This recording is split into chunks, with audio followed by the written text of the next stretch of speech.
자기 자신을 돌아보는 시간이 좀 더 많아집니다. 그래서 그동안 잘못된 방향으로 갔다라고 생각을 하고 그 방향을 수정하기도 하고 앞으로 내가 이렇게 살면 좋겠다라고 새로운 결심을 하기도 합니다. 그러한 모습을 어떤 죽음의 모습을 보기 전에도 우리는 항상 죽음이라고 하는 단어를 머릿속에 가지고 있어야 합니다. 왜냐하면 우리가 살아가는 이 순간순간들은 결국에는 죽음을 향해서 걸어가는 시간이기 때문에 그렇습니다. 하지만 그 시간은 무서움과 절망만 남아있는 시간이 아닙니다. 여러분, 우리가 만약에 죽음이 절망으로만 끝난다라고 생각한다라면 우리는 불안해서 살 수가 없습니다. 답답해서 살아낼 수가 없습니다. 우리는 죽음 너머에 또 다른 세상이 있음을 믿기에 거기에 대한 소망을 두고 이 땅에서 살아갑니다. 그것도 최선을 다해서 살아갑니다. 책임 있는 삶을 살아갑니다. 여러분, 이것이 그리스도인의 모습입니다. 우리는 이 시간이 끝나지만 우리는 죽습니다. 안타깝게도 어떤 사람은 우리들보다 먼저 간 사람이 있고 나보다 먼저 간 사람이 있고 나보다 늦게 가는 사람이 있다라는 이야기입니다. 하지만 여러분 안심하십시오. 우리에게는 부활이 있습니다. 여러분에게는 부활이 있습니다. 자, 그러면 부활, 참 어려운 단어입니다. 어려운 개념입니다. 부활에 대한 호기심을 우리는 다 가지고 있습니다. 부활하면 어떻습니까? 다시 만나나요? 저도 저희 아버님이 돌아가셨을 때 이렇게 말씀드렸습니다. 아버지, 천국에서 봬요.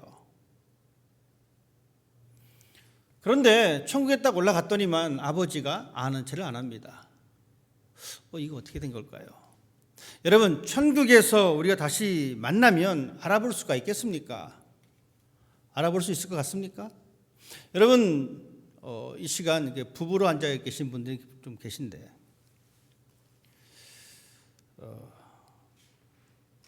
죽으셨어요? 죄송하지만. 근데 천국에 가서 눈을 딱 떴더니만 남편이 여기 딱 있네. 혹은 눈을 딱 떴더니만 아내가 옆에 있는 거야. 아는 체 하시겠습니까? 안 하시겠습니까?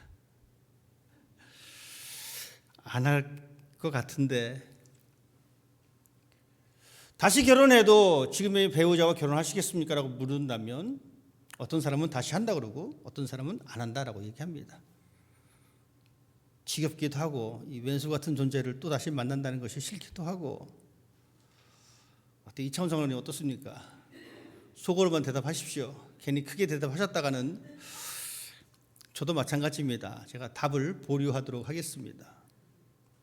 천국에서 부활한 이후에 다시 만난다. 혹은 부활하면 내가 이 세상에서 누리지 못했던 것 마음껏 누릴 수 있다. 여러분은 얼마나 멋진 말입니까? 이 세상에서 지지고 볶고 살았습니다. 돈도 마음대로 써보지도 못하고 살았습니다. 그런데 부활하면 널린 게 보석이랍니다. 얼마나 기분 좋습니까? 더 이상 아픔도 없고 슬픔도 없고 죽음도 없고 고통도 없는 것이 바로 그것이다라고 이야기합니다. 이 모든 것은 성경에 기록된 사건이기도 합니다만 여러분 잘 들으셔야 합니다. 이것은 우리의 개념과 다른 개념입니다. 우리가 생각하는 그런 보석, 여러분이 지금 귀하게 여기는 그 금목걸이, 다이아 반지와 같은 그러한 개념의 보석이 아닙니다. 왜냐하면 이 세상과 저 세상은 다릅니다. 그렇기 때문에 성경에서 이야기하고 있는 이 모든 것들을 우리가 비유로, 은유로 받아들이셔야 합니다. 그런 관점에서 우리는 오늘 참 재미있는 사건을 보게 됩니다. 예수님께서 이제 예루살렘으로 들어가시면서 마지막을 준비하실 그때에 한 무리의 사람들이 등장합니다. 이 사람들의 옷은 화려한 옷입니다. 권위를 상징하는 그 아름다운 옷을 입었습니다. 아주 얼굴에는 그 권위의식이 막 배어있는 그러한 사람들입니다. 여러분 보십시오. 우리들 주변에도 그 그림이 그려지는 사람들이 있습니다. 예를 들면 이렇습니다. 고위 공직자의 모습. 여러분 그 사람들의 모습, 형상, 이미지가 그려지십니까? 거만한 부자의 모습. 자기가 제일 잘난 것 같이 의시되는 그 행태, 그 언어, 그 행동들. 마찬가지입니다. 예수님 앞에 나타나던 이 무리들의 모습들도 그랬습니다. 화려한 옷을 입고 온갖 장신구를 붙이고 거만한 모습으로 예수님 앞에 나옵니다. 그들은 지적으로 아주 우수한 사람들입니다. 그러니 일반 사람들을 대할 때 어떻게 대했겠습니까? 나는 적어도 박사 학위가 4-5개 있는 사람이야. 어디 나에게 어떤 상식을 이야기하고 나에게 어떤 조언을 구한다? 우리는 그런 사람들을 만나게 되는 것 같이 이 사람들의 모습이 그렇습니다. 이 사람들은 성전의 귀족입니다. 이 사람들은 제사장 가문의 사람들입니다. 그러니 지적으로 또한 재물로도 모든 것을 갖춘 사람입니다. 이 사람을 가리켜 우리는 이렇게 얘기합니다. 사두개인.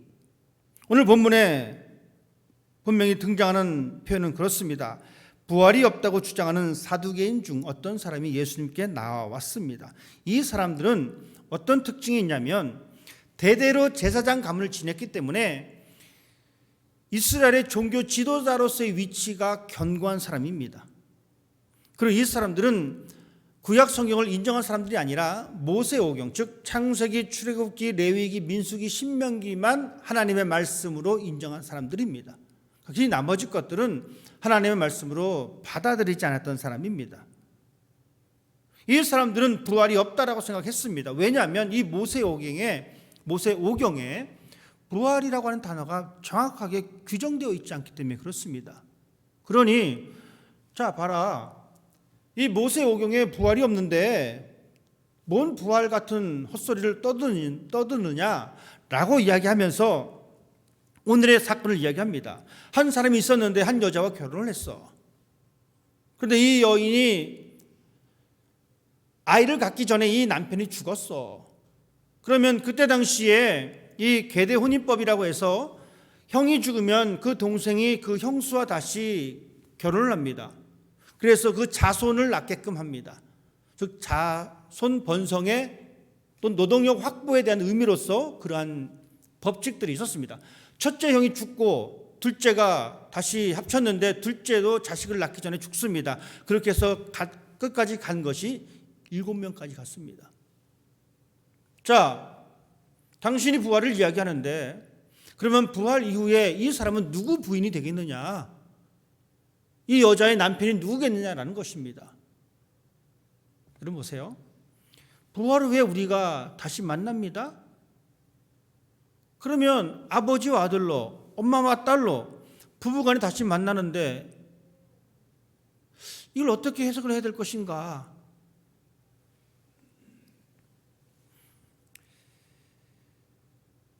예수님께서 이렇게 질문을 하고 있는, 부활이 없다라고 하는, 부활의 존재를 부정하고 있는 그 사두개인을 향해서 예수님께서 그 명확한 답을 말씀해 주고 있습니다.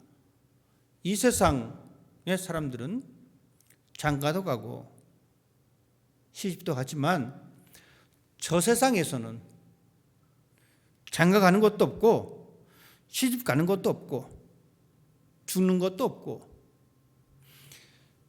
예수님의 답은 명확합니다. 이 세상과 저 세상은 다르다라는 겁니다. 예수님의 답은 명확합니다. 너희는 살아가면서 이 세상의 논리에 함몰되어서는 안 된다. 이 세상의 법칙에 매여서는 안 된다라는 이야기입니다.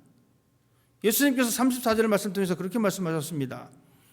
이 세상의 자녀들은 장가도 가고 시집도 가되 35절입니다. 저 세상과 및 죽은 자 가운데서 부활함을 얻기 합당히 여김을 받은 자들은 장가가고 시집가는 일도 없으며 그들은 다시 죽을 일도 없다. 즉 예수님의 대답은 바로 이겁니다. 이 세상 사람들과 너희는 다르다. 죽음 이후에 어떤 세상이 있냐면 하나님의 새로운 세상이 펼쳐진다라고 이야기합니다. 그러면서 결론으로 38절의 말씀을 이렇게 말씀해 주고 있습니다. 하나님은 죽은 자의 하나님이 아니요 살아있는 자의 하나님이시라. 하나님에게는 모든 사람이 살았느니라. 하나님에게는 모든 사람이 살았다라고 말씀해 주고 있습니다. 사람이 죽으면 새로운 곳에서 시작된다라는 것, 이 개념은 동일합니다. 하지만 우리가 생각하는 그 새로운 시작과 또 다른 개념의 새로운 시작입니다. 부활은 이 세상의 모든 것의 연장이 아닙니다. 지금 이 모습 이대로 제2막이 시작되는 것이 아니다라는 이야기입니다.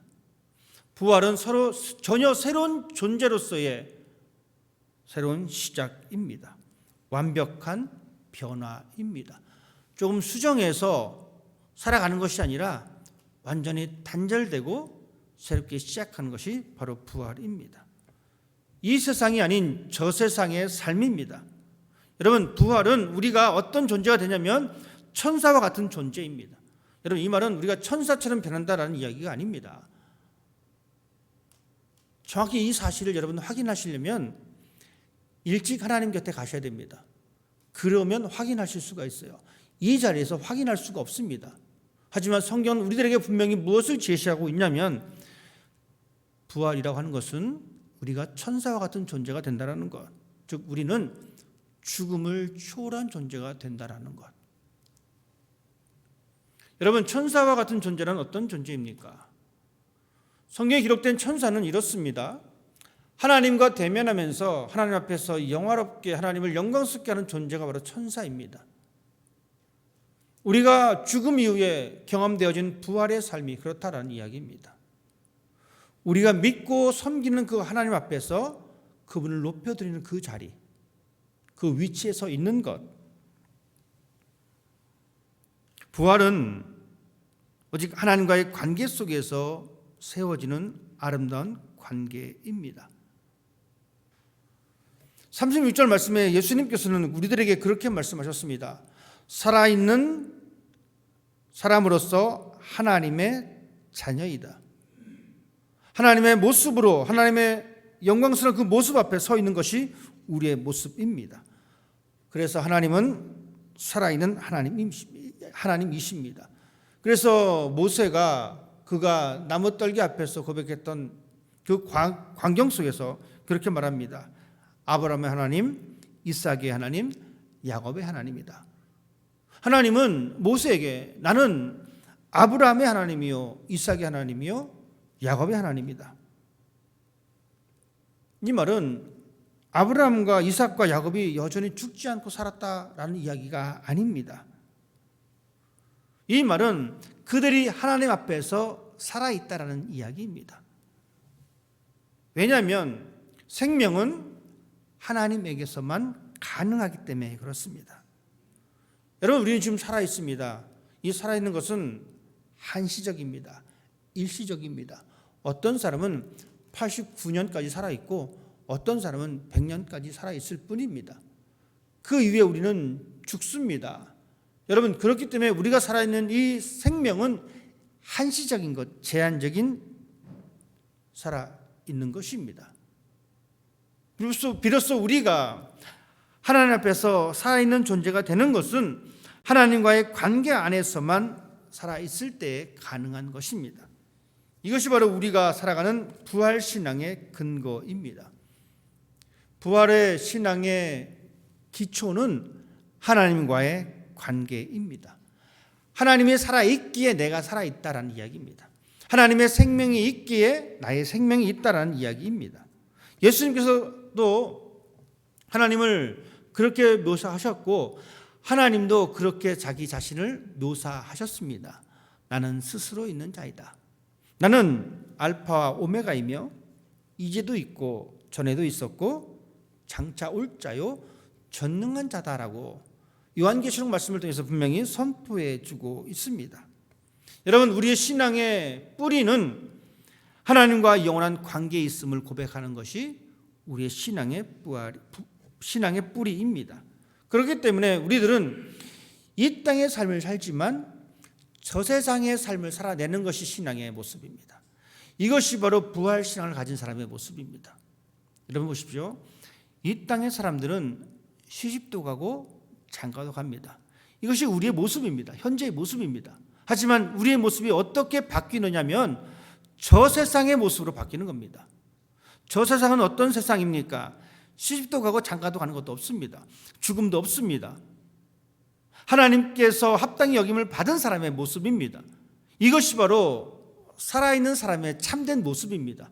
살아계신 하나님의 참된 모습이듯이 그것이 바로 우리의 모습이 되어야 합니다. 보십시오. 사도계는 그렇게 말했습니다. 이 땅에 우리가 살아갈 때에 이런 방식과 이런 삶의 근거가 있는데 그것이 죽음 후에 그대로 적용됩니까? 예수님의 대답은 아니야. 우리는 죽음이라는 이 관문을 통해서 부활한 사람의 삶으로 살아가는 거야. 이것이 바로 저 세상의 삶이야 라고 말씀해 주고 있는데 저 세상의 삶의 근간은 영원한 하나님과의 관계 속에서 이루어진 삶의 방식이다라는 이야기입니다. 그러기에 우리들은 이제 새로운 가치관을 가져야 합니다. 예수 그리스도의 부활의 신앙을 믿는다면 지금 우리에게도 동일한 그 부활의 신앙이 자리 잡고 있습니다. 이 세상의 삶을 살지만 우리는 저 세상의 가치관을 가지고 살아가야 합니다. 그래서 우리는 이중적인 삶을 살아가는 존재들입니다. 저 세상의 가치입니다. 새로운 가치입니다.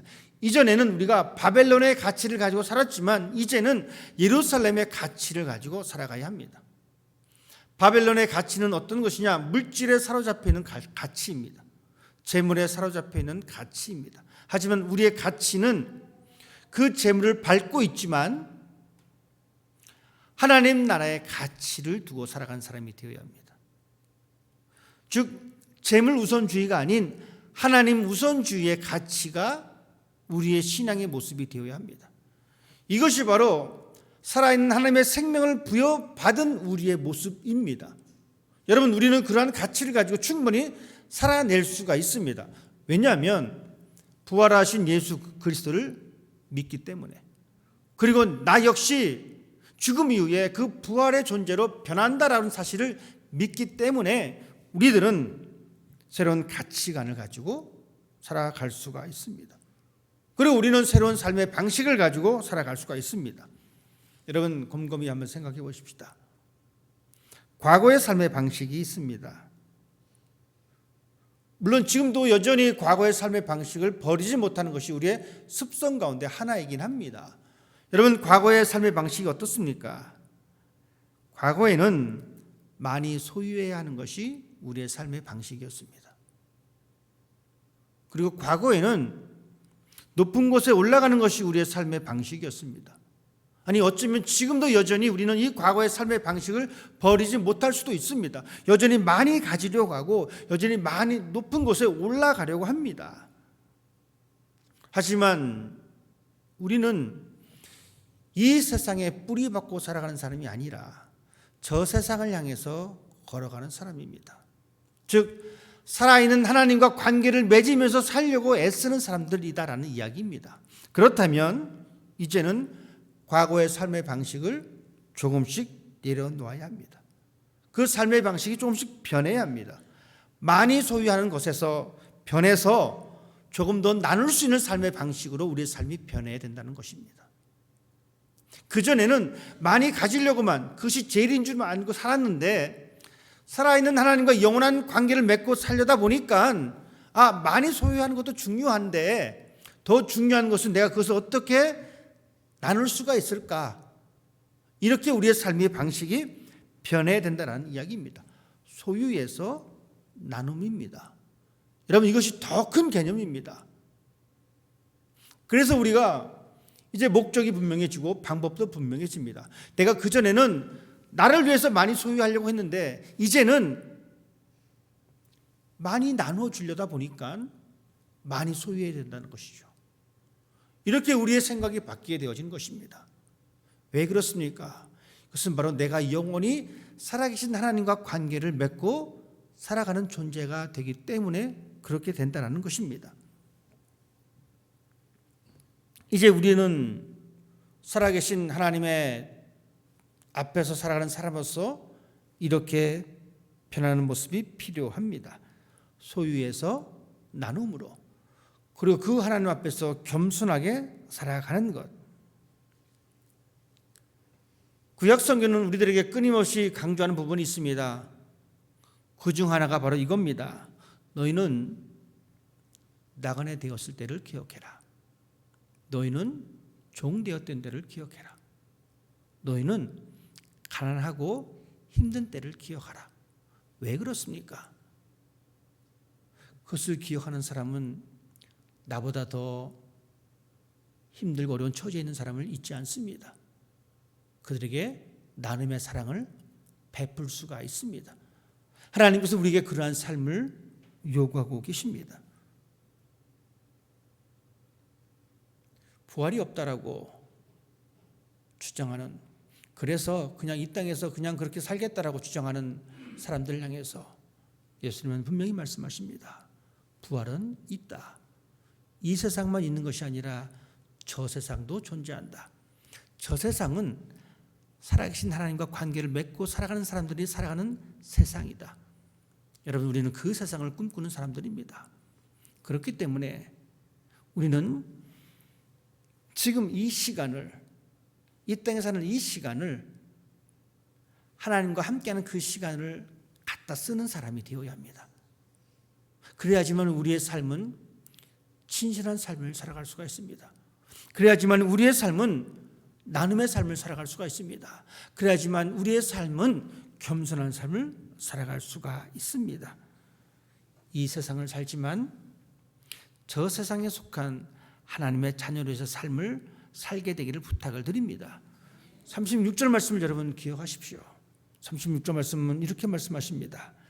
하나님의 자녀임이라.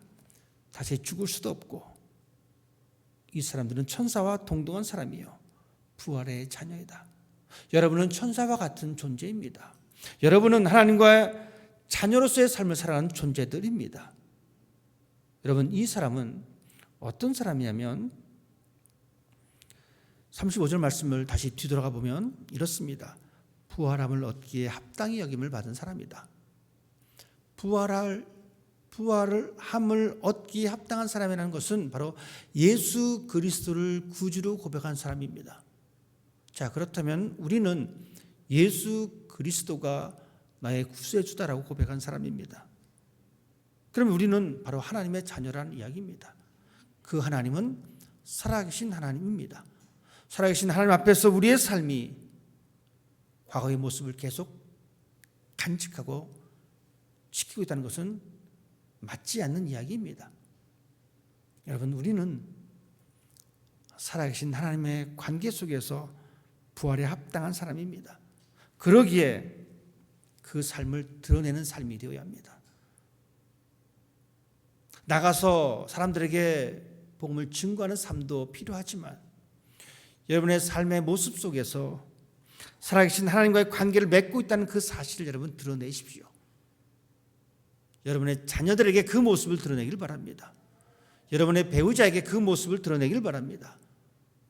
그런 모습을 통해서 이 땅에 하나님의 나라는 확장되어지고 더욱더 견고하게 뿌리를 받고 세워주시는 것입니다. 그 일에 앞장서서 이 땅의 부활의 증인으로 살아가는 여러분 되시기를 주님의 이름으로 부탁을 드립니다. 기도하겠습니다.